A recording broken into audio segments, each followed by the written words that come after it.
Good afternoon, sir. I am Vaishnavi from class 10.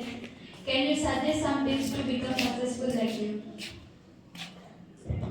Tips ఏం లేదండి. There is no shortcut for success.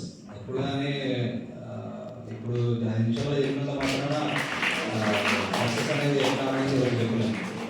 అంటే you have to work day in and day out. There is a story, bamboo tree story ఒకటి ఉంటుంది, వెదురు చెట్టు.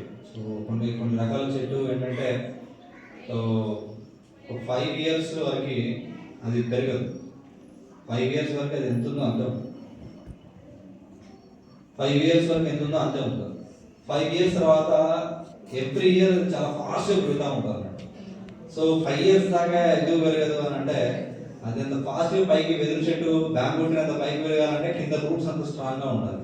So roots స్ట్రాంగ్గా ఉండాలంటే first 5 years ఏం చేస్తారంటే ఫౌండేషన్ వేసుకుంటుంది.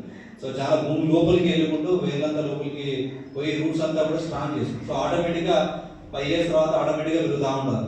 సో ఎప్పుడు కానీ దట్ ఫౌండేషన్ ఏదైతే ఉందో ఆ ఫౌండేషన్ మనకి స్ట్రాంగ్గా ఉండాలి. అది విద్యార్థి దశ నుండే, మీ స్కూల్ లైఫ్ నుండే, మీ డిసిప్లిన్ పొద్దున్న లేచి యాజ్ అ స్కూల్ స్టూడెంట్గా మీరు పొద్దున్న లేచి చదువుకోవాలి, హోంవర్క్ చేసుకోవాలి, ఎగ్జామ్ బాగా రాయాలి, మంచి క్రమశిక్షణ ఉండాలని అలవాటు చేసుకుంటూ పోయిన అనుకోండి. ఇది ఇలాగే కంటిన్యూ చేసుకుంటూ పోతే ఆటోమేటిక్గా సక్సెస్ వస్తుంది.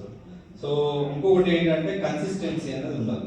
అంటే కన్సిస్టెన్సీ అంటే ఒకరోజు 10 గంటలు చదివి, ఒకరోజు 5 గంటలు చదివి, ఒకరోజు చదవకుండా ఉండడం, ఒకరోజు ఫ్రెండ్స్తో తిరగడం లాంటివి కాకుండా ప్రతిరోజు 5 గంటలు అయినా 3 గంటలు అయినా కూడా ప్రతిరోజు చదువుకుంటాడు. ఏమైనా ఇంట్లో ఏదైనా మనకు స్కూల్ ఉన్నా లేకున్నా, టీచర్కి చెప్పినా చెప్పకుండా చదవాలి, బాగుపడాలని మనం అనుకున్నప్పుడు కన్సిస్టెన్సీ ఉంటే ఆటోమేటిక్గా సక్సెస్ వస్తుంది. That is what I believe. Consistency. Thank you, sir.